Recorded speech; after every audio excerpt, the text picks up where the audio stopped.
Welcome to our fourth and final Third Friday Colloquia Essays in Music series of the year. I'm Colin McAllister, your host and curator. This series of discussions is designed to showcase a range of scholarship, highlighting the power and range of human inquiry and creativity. 4 times yearly, on Friday afternoons, UCCS faculty and select guests present creative work and research trajectories. Presentations begin at 4 o'clock and last approximately 1 hour, followed by discussion. I'm broadcasting live from the UCCS Downtown Center, where our talks will actually take place in person, fingers crossed, starting next fall. As always, I'd like to thank Jason Taylor, Bradley Plez, and our UCCS Event Services team who make all of this possible. And without further ado, I'd like to introduce my good friend and guest, Dr. Jane Rigler, who is a flutist, composer, and improviser. She's always been moving and reshaping her worldviews through discoveries in music performance. As a performer, composer, and educator who centers her work on sonically uniting the world around her, she earned a certification in deep listening, which opens new layers of listening pathways to reach out to a variety of people. Jane received a 2019 New Music USA grant to record her newest work, Arboreous Incantations, with the flute trio Éire on flutes. As a Fulbright scholar for the academic year 2019-2020, Dr. Rigler was based at University College Cork, Ireland, for her teaching and research fellowship. And as an associate professor right here at UCCS, she teaches contemporary music history, computer music, chamber music, improvisation, and co-teaches a digital humanities course. Her presentation today is entitled Audiating Éire, Sonifying My Irish Dreams. Boy, I messed that up. Jane, welcome. That was great. Thanks for being here. Oh, thank you so much. I'm so excited to be here. So I'm just going to get right into it if you guys are okay with that. So, welcome to my sonic journey through Ireland between September 2019 and July 2020, where I was based in the city of Cork during my Fulbright. And during my first 4 months, I taught an experimental music course at the University of College Cork and based my research on my deep listening practice. Deep listening encourages the cultivation of listening as a multisensorial awareness of one's internal and external sonic environment. And this was a practice developed by the U.S. composer-performer Pauline Oliveros. And I'm going to be sharing with you today sounds I composed during this very unusual time in solitude and in my walking and in my imagining and in my dreams. And I'll be taking you on a sonic journey, combining all of the sounds, transplanting them from one place into another.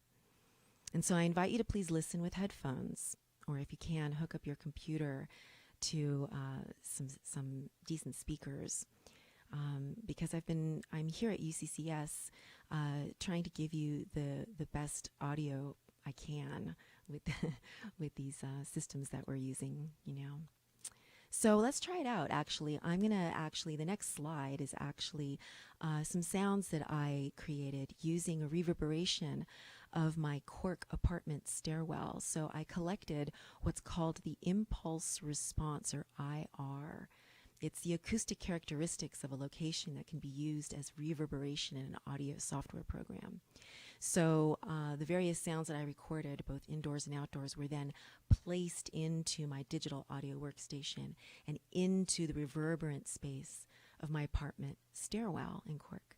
So I invite you to listen and to join me with this.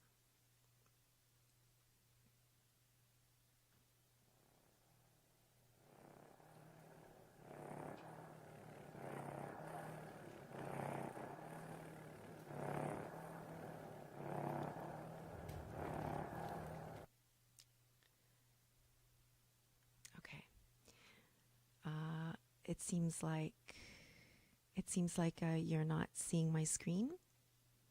Is that what was happening? You weren't seeing my screen, everyone? Okay, so let's go back. I thought that this was the button to press for sharing my screen. Let me try it one more time. Can you see my screen? The title of my...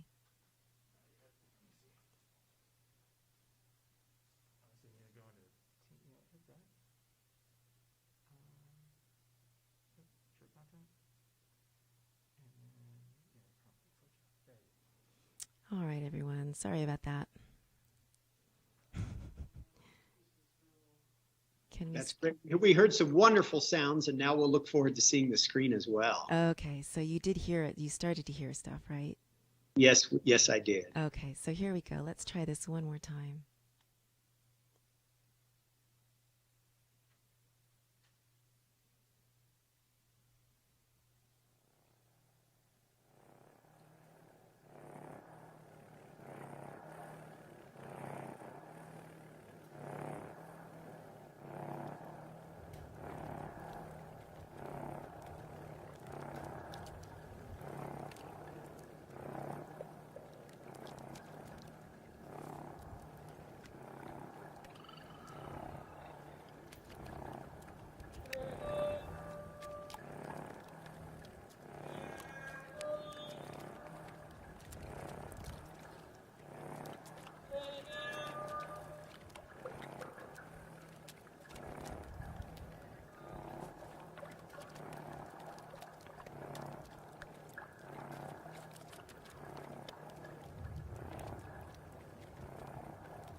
Pauline Oliveros' lifelong work encourages us all to remember to listen and remind yourself when you're not listening, in order to listen in every possible way to everything possible and to develop a whole body listening beyond your ears to all that is around you, to deepen your senses no matter what you're doing.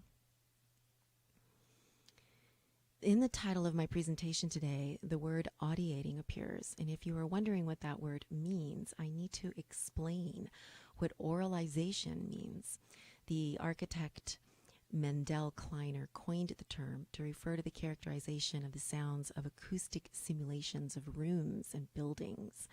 And Pauline Oliveros used this word to refer to the inner imagination of sound, that is, the sounds that one can hear mentally. So generally, the word imagination is used with reference to all the senses.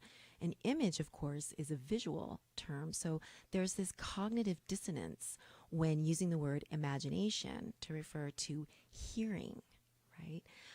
So instead, we're going to use the word oralize sound, or the oralization of sound, to conceptualize or dream up or conjure sounds in the mind's ear.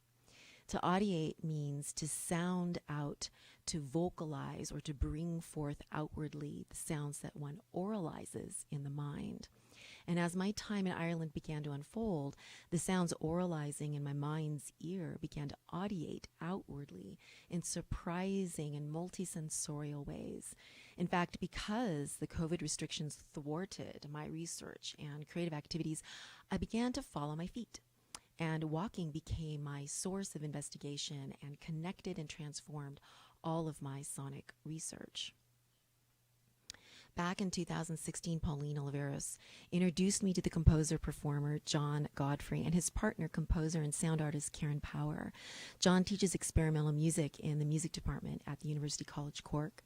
And Pauline knew that my work as a flutist and composer and improviser incorporated the study of languages, and that I had recorded and played with the sounds of my environment in my interactive electronic pieces.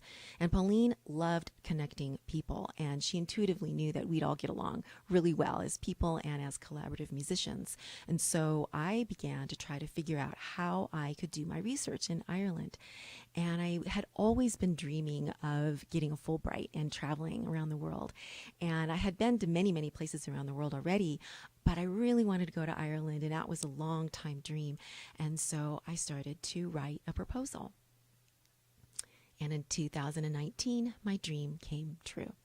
I received a Fulbright. And to teach and study at University College Cork, where John Godfrey is, and Karen Power. And UCC has a rich history and houses 27 Ogham stones, the largest collection of these Ogham stones, which I'm going to be talking about now, in all of Ireland. And this is the quad, and where it's at the very center of the whole campus. And right here in, I don't know if you can see this opening, and I don't know if you can see my mouse, but there's an opening of this tall tower, and right to the left of that opening is where the Ogham stone corridor can be found. And Ogham is a pre-medieval script or alphabet. It contains 4 groups of 5 strokes in each of these groups. And then additional group of 5 more diphthongs were added several centuries later after the peak of Ogham usage. And it was used in Ireland as a language and for writing for about 500 years. And it was originally thought to be carved on wood, but by the time it was carved into stones in the beginning of the 4th century, it was already an ancient, perhaps actually I've heard some professors say even old-fashioned language. And it was primarily cut along the edge of the large vertical stones near ancient burial grounds or sacred sites to honor ancestry or indicate ownership of the land. You know, that which is carved in stone was thought to be law. And here we have here, starting from the lower left, these 5 kinds of strokes. I didn't add in here the 5th group. I'm just working with the 5 here. The first 4 groups. And the edge of the stone is that vertical line from which to orient the left, right, or slanted or across language. And it is read from the bottom up, as if you were climbing a tree. One of the initial attractions for me involves the Oghams' relationship to trees, as I have been composing works inspired by trees now for several years. In Ogham, each letter of the alphabet refers to the name of a tree. And not just the name, but all the parts, the symbolism and the characteristics of that tree. So, for example, hazel, right? So hazel is a tree that is like, it's basically considered a life force. And so that one letter is really powerful, and it also hazels provide hazelnuts, which have a lot of protein. And trees were and still are very sacred in Ireland. Ireland was once entirely filled with forests. Over centuries of intense logging and felling and stripping the land, there's now only a tiny portion of the indigenous trees remaining, and hazel was one of them. In fact, all of these trees that are these letters of the Ogham were indigenous.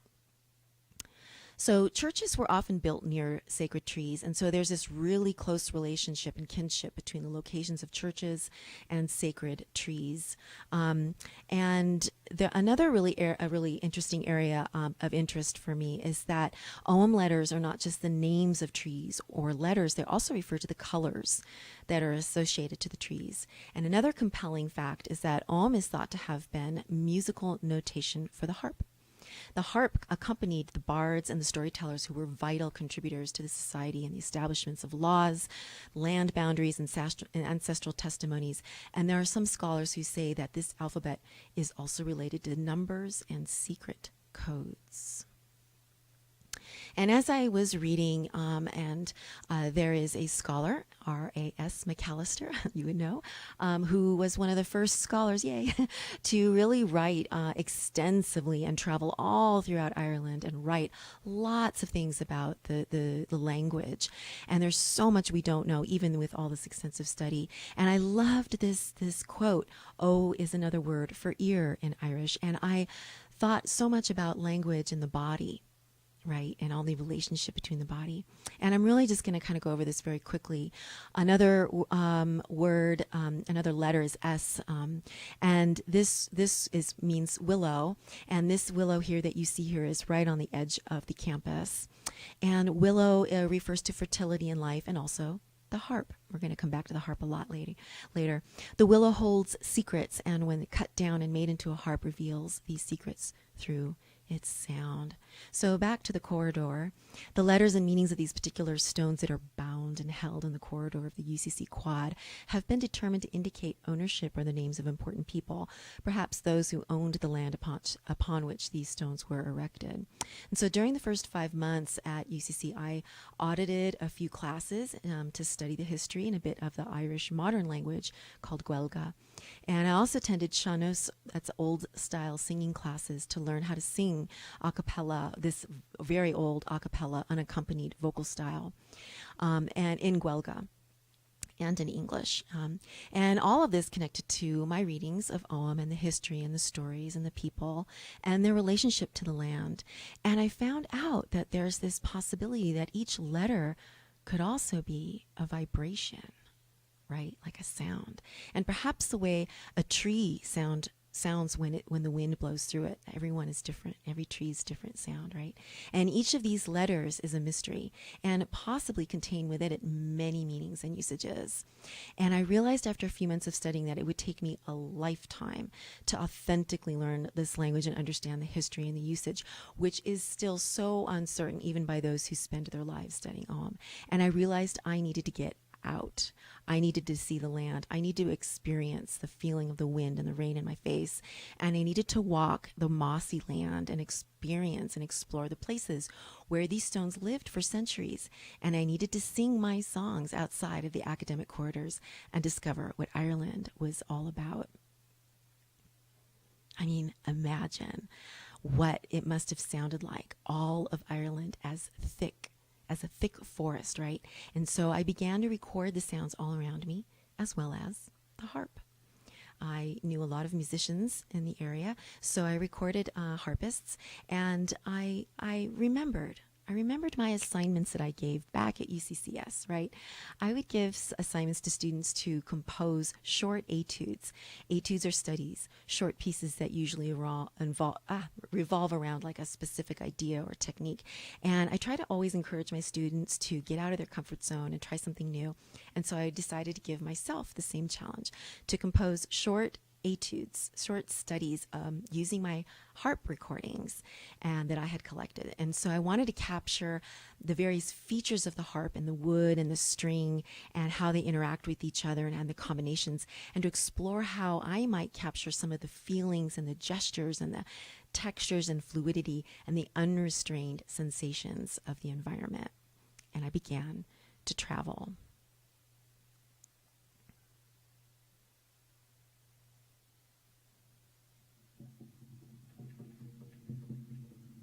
This is my first harp etude.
I began to wonder, what is language? Is it felt? Is it written in the frost and the grasses? And I decided to get out of my comfort zone even more and record the Shanos songs that I was practicing every day. And so next is my recording of a personal version of Astor Mccree, which is a song about the longing of a loved one who had left their homeland. I wasn't too concerned about hearing the lyrics. I was more interested in the quality of the voice and the feeling of the story.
And I started noticing like all the patterns and the roughness and the gnarliness of nature. And when I would come back to Cork from my various small trips, I started to even see the city differently. And this is, for example, I started doing these like photo, not collages, but like experiments. This is a reflection off of the River Lee, for example. And I just started noticing, I don't know, messages, even in the sidewalks.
And I started reading John Donahue. Landscape has a soul and a presence, and the landscape, living in the mode of silence, is always wrapped in seamless prayer.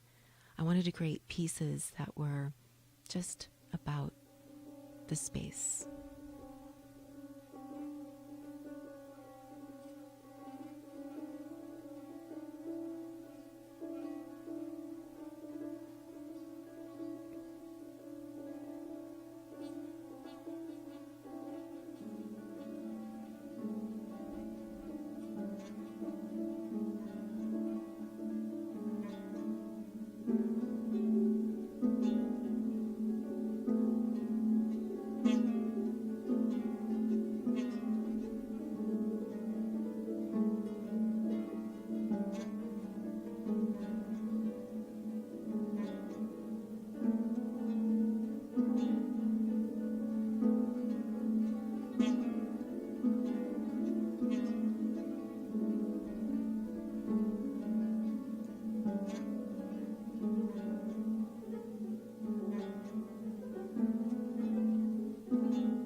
And then I found my happy place, where I recorded myself walking, kind of like in the fashion of Hildegard Westerkamp. So I created this for you.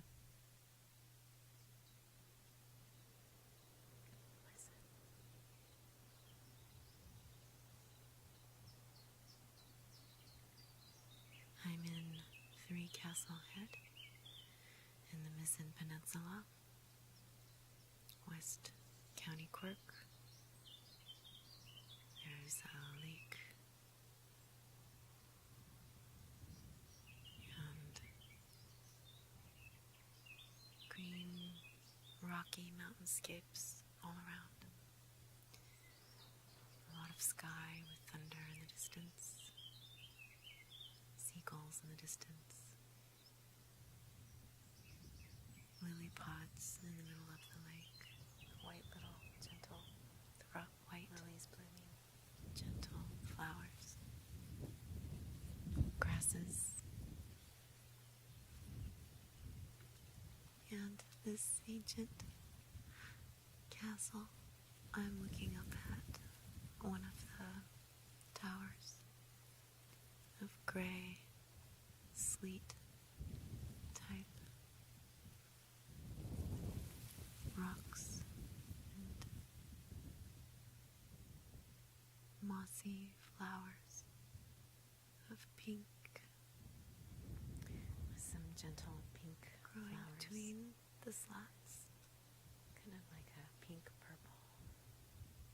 It's about 3 hours before sunset. Lots of sun is setting down. Seabirds are getting quiet in the distance. And there are people nearby.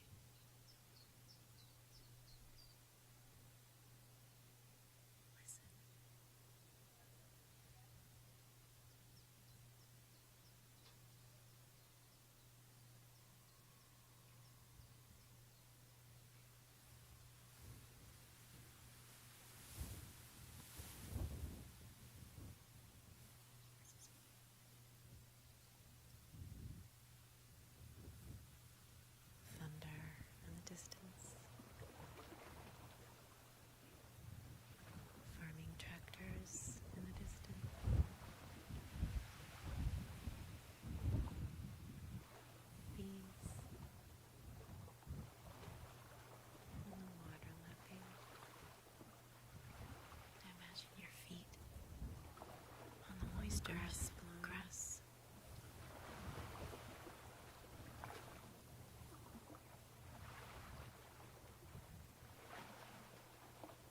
There's nothing but nature.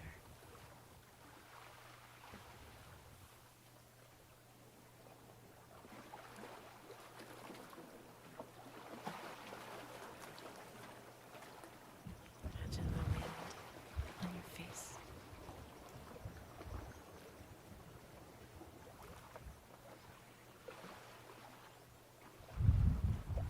There's a kind of softness and roughness.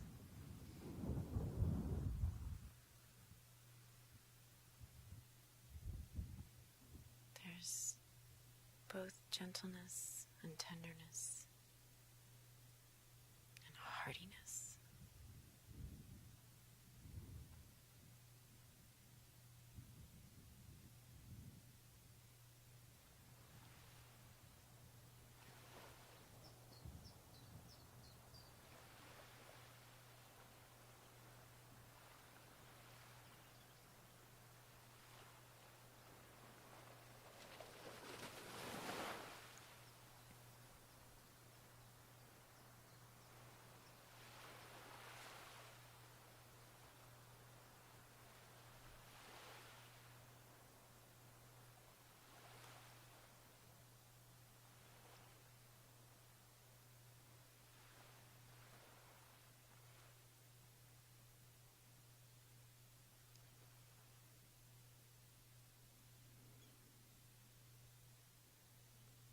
And I just kept walking.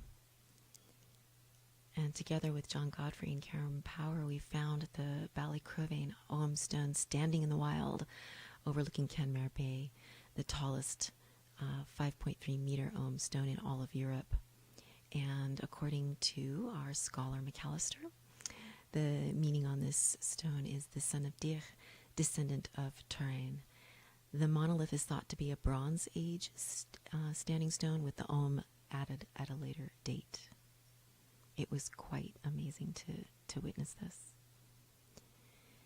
And all of this got me thinking about this book by David Abram, The Spell of the Sensuous. I found this incredible passage that really started to, put together everything that I was sensing. Language is not a fixed or ideal form, but an evolving medium. We collectively inhabit a vast topological matrix in which the speaking bodies are generative sites, vortices where the matrix itself is continually being spun out of the silence of sensorial experience. I began to feel there was a body of languages speaking to me in the wind, in the walking, in the land, in the sensations. And I kind of still feel them whispering to me. I've always had a love of languages, but now I feel languages swirling all around me. And in July, I explored various other parts of the West and found spines and bones and skeletons of the land. And Harp Etude No. 3 helped me feel these bones as sounds and connect myself to all of the wild ruggedness.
they were beings, right? That every part of me were somehow living things.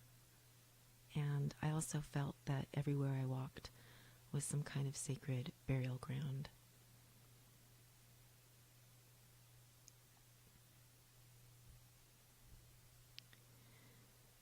So another thing that happened during my evolution in Ireland was that I interacted with musicians from afar. And the next work incorporates one of my Shanos etudes, a work I practiced for several months. And I created a version of it with flutes and electronics. And when my Irish-American composer colleague, Jack Van Zandt, heard it on my SoundCloud page, he reached out to me and asked me if we could expand upon it together. And so here is Shularoon, an expanded version of my piece with this, co-composed with Jack Van Zandt, and also including my Shanos teacher, Mara Ní Kilcher, also singing. Enjoy.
It is there I sit and cry my fill, and every tear would turn a mill.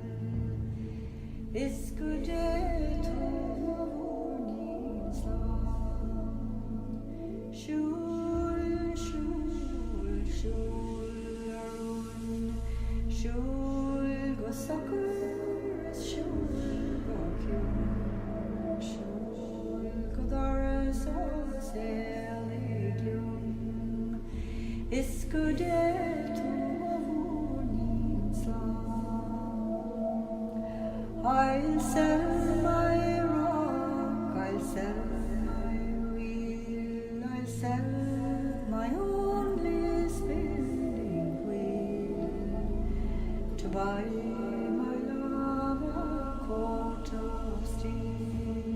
Iskudeto mornings long, shul, shul, shul, shul, go suckers, shul, go kyun, shul, go daras, seliglum, iskudeto mornings long. I'll dye my petticoats, I'll dye them red, and round the world I'll beg for bread, until my parents shall wish me dead. Iskudeto mornings long, shul, shul, shul, arun, shul, go suckers, shul, go kyun, shul, go daras, all seliglum, iskudeto mornings long. But now my love has gone to France to try his fortune to advance. If he e'er returned, 'tis but a chance. Iskudeto mornings long, shul, shul, shul,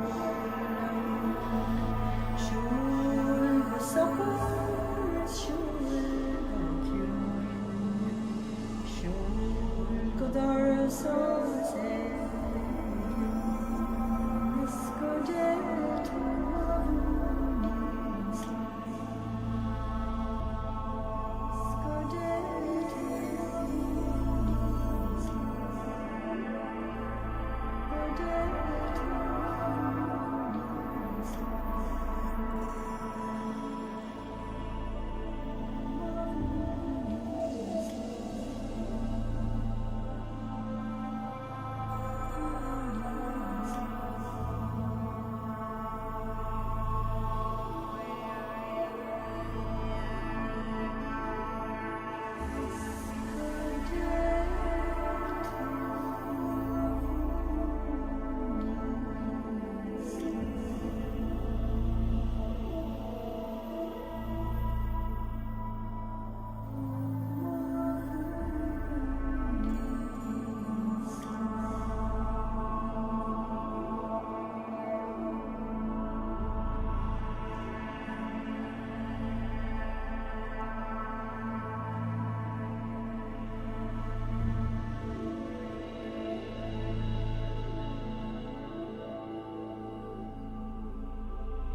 And so I'm still translating this research of trees, finding the places in Colorado that transform me.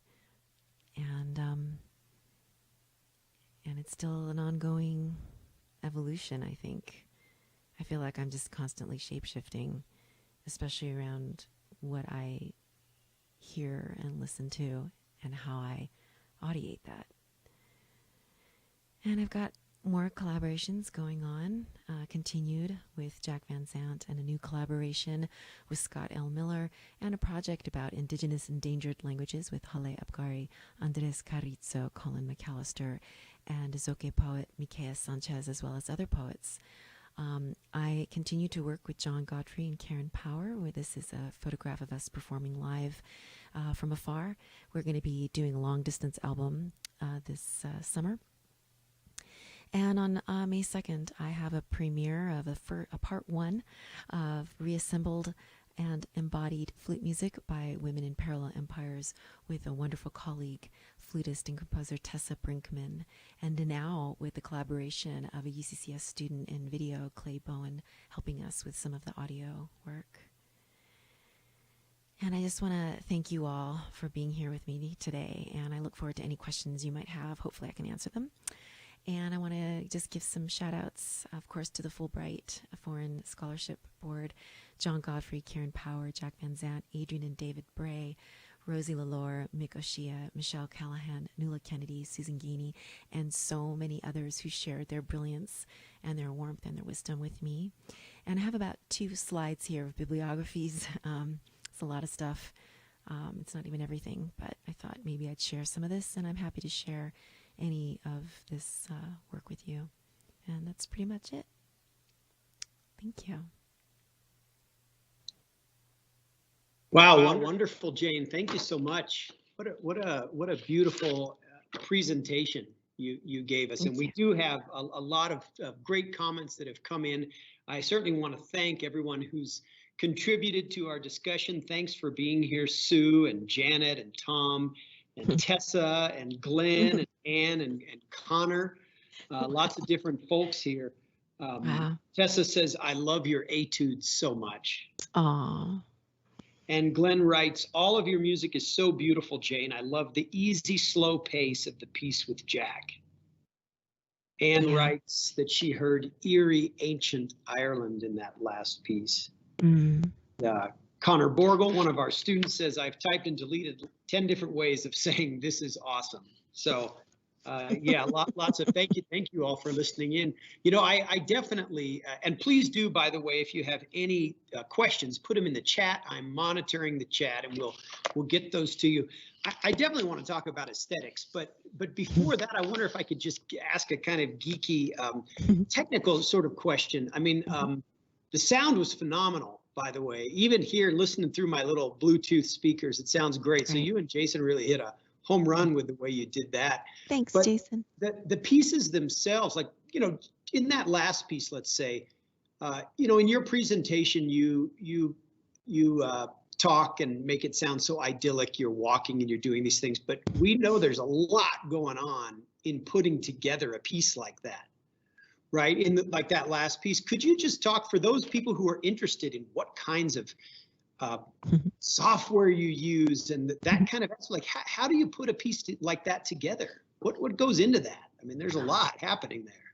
In almost all of them. Thank you for asking that complicated question about process, right? The creative process. I'm really interested in performance. I'm really interested in structured performance. So I'm an improviser and I'm a composer and I'm a performer, and I'm really interested in how to construct a world and perform it and give you that performance without trying to manipulate it too much. I'm really interested in the rawness and the grittiness and the messiness. I think that's what really transformed me over this year away. The harsh wind and the rain and the sleet and kind of getting through all of it. There are a lot of photos in there of sunny days, but there are a lot of photos that I have that I did not include because I didn't feel the light was quite right, because it was just gray a lot and windy and rainy. But the process of making these pieces involved all of that, and welcoming that, not trying to do too much. You know, when you make an etude, when you practice an etude, you want it to be really great. But one of the goals of practicing an etude is to learn it quick and move on, right? Like, not to try to sit on it. It's not like like a big piece. And so all of these pieces come out of this idea, this aesthetic, I guess, as you will, or this study or this practice of trying something you've not tried before and making yourself do something maybe a little difficult, or putting you out of your comfort zone, and then just putting it out in the world and just going like, you know what? I don't even know if this is going to be anything good at all, but I just want to share it with the world, and I want to see what the reaction might be and how I might improve, or what it means. And it's really about this performative aspect of it. So I use Ableton, and I used I primarily only used Ableton. I have other software that I use, other DAWs, digital audio workstations, but while in Ireland, I was only using Ableton, and Ableton is really cool because I can perform with it. So I put in sounds, and I put them in an order, in a structure, and then I play my flute. Not all of the pieces incorporated my flute, but incorporated my singing. So I would sing in real time, and then I might stretch things and move things around. I might maybe play a little bit later, but I didn't want to do too much. I wanted to offer my performance, because I guess I missed performing. I miss that excitement. I miss that visceralness. I miss that living on the edge kind of feel of performing, of that almost being a failure. And I really wanted to welcome that feeling into this music, this being on the edge, this acceptance of maybe almost being a failure, and making that be okay. And like, okay, you know what? That's going to be part of the process.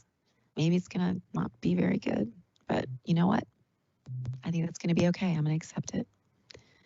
So that's what you heard. Oh, that's great. Yeah, I mean, and I, on the one hand, I hear the visceral rawness of it, but on the other hand, it's so well crafted that disguises it a bit. Well, the last piece is very well crafted. So I made an etude of Shularoon, and then Jack, and it's much shorter. I'm not sure how long it is. I can't remember anymore, but it's much, much shorter. And then Jack like stretched it out and added all these beautiful things, and then he crafted it, right, with his excellent skills. And then he said, let's ask Mara, my Shanos teacher, if we can use a recording. Now, the recording of her is me on my phone in my classroom of her singing the song. So it's not even like a recording studio of her singing. Like, by the time, Jack and I put this together, I think it was like April or May or something. And he was like, can we just use your recording? And I think I asked her to record as well, on her phone. So I'm not sure if it's her phone or my phone, but it's not a professional recording, right? So it's, he well crafted. He put it all together in a very crafted way. So that took a lot more time and thought. The last piece, the Shularoon. Mm-hmm. Wow, well, beautiful. Hey, Jane, we have a question from Tom Bickley, who says, oh, Tom. Hello, shout out to Tom. What's a particularly beloved sonic memory of your time in Ireland? I really think Three Castle Head. I mean, I don't know, I had so many. Oh, there was one moment. I remember one moment. I was recording over this bridge, and there were these two cows off in the distance, a mama and her baby. And the water had gone out, and so they were in like sort of a sand, like what would have been like a river, but it was all like the water had gone out, the sea had gone out. And so the mama was calling her baby, and the baby was calling her mom. And there was this really strange echo, and I had my headphones on, and I was trying to record the sound of the water lapping on the bridge, and this kind of like bloop bloop sound, and I could hear these like off in the distance. That was a really memorable sound, and I really felt sad that I couldn't quite capture it in my recording. So that's a beloved sound that sort of I hold within me because no one else could hear it. Even my recording device just couldn't quite capture these echoes of these baby cows and the mom cow and the bridge and the water and everything. So yeah, the cows were great, the sheep were great. Yeah, I have a lot of stories, sonic stories of Ireland. Great, thank you, Tom, for that question. Thank you, Tom. So you mentioned the idea. You just said something about being on the edge, and that made me think about Ireland as being on the edge. We've talked a bit about this before. It's a very special place, and as you know, I dabble a bit in apocalyptic literature, and the traditions in Ireland are so interesting in that way because it was a country that was on the fringes of the Roman Empire, like Ethiopia, right? So very interesting traditions developed there in the early Middle Ages. Of course, it has one of the earliest well-developed vernacular languages. And John Carey, whom you know. I don't know him personally, but I know of him. Yeah, he said that, St. Patrick, when he came to Ireland to spread the gospel, he believed that he had come to the place beyond which there is no one. In Latin, that's usque ubi nemo ultra est. He said he had also come to the end, but by coming to this place beyond which there's no one, he had also come to the end of mortal time. And I'm quoting John's words here. His descendants saw their existence on the rim of the known world as situating them on the knife edge between one state of being and another, or indeed between being and annihilation. Yep. So that's Ireland as the place of apocalypse. And so you've spoken quite a bit about how you have audiated your memories of Ireland, your time in Ireland, a lot from an environmental standpoint. Mm-hmm. You also sense that feeling of being on the edge of one state of being and another. Did you also feel that it's kind of the this embodied sense of the historical nature of the place? Is that something also? I think you captured it in some of the music. But is that something you were consciously thinking about as well? How much did that affect your research and creativity when you were there? It's hard for it not to, because there's such a, like I said in the Three Castle Head narrative, there's this juxtaposition or this dichotomy or whatever it is, this opposite of gentleness and harshness in almost everywhere you go. Everything's quite rugged, and yet there are these gentle breeze. It's embedded in everything. Rough, harsh edges of cliffs, right? Protruding, elements, things coming out of everywhere. And I imagine that living there, wow, it must have been really, really difficult to live in Ireland in the medieval times. Just because of the weather and the way the land is. My time there, pretty much starting, from February on, actually, because that's when the word was getting around of COVID, was primarily, from February to July, I was pretty isolated. I really didn't have the cultural influence of what the people might have brought to me in this answering your question, because I think there's a land part of this answer to this question, and then a people and a cultural part. Knowing the people, being and living with the people, playing with a lot of musicians. I did get a chance to play with a lot of musicians. And Cork especially is known for its revolutionary, experimental way of being, right? It's acceptance of that which is on the outer edge. So I would say that yes, it's that outer edge, that living on the knife edge, living on the border of annihilation. I think it's there. It's definitely embedded within this beauty and the softness and the niceness of the people and the openness, right? It's like these two things are just kind of everywhere. Does that make sense? I'm not even sure if I answered your question. No, it does. And I, now that, especially talking about your COVID time, you were still traveling, I take it, during this COVID time, some or? Well, a little bit, yes. Not much. So from March to June, those March, April, May. Yeah, I mean, those 3-4 months I was in Cork, and all bus services and trains and everything there was no hotels, Airbnbs, everything. And then in June, I snuck out. And I managed to do a little bit of traveling in June, and then July I mostly traveled in most of all of July. Because I can only imagine how your experience must have been all the more raw in a way, because it's not mediated by your local tour guide, right? Taking you, explaining things. You're encountering that purely by yourself, and so I imagine it was all even perhaps more powerful. It was. Yeah, the solitude was incredible. And just driving, like I was really nervous about driving on the other side of the road, and it was fine. I mean, there just weren't that many cars out.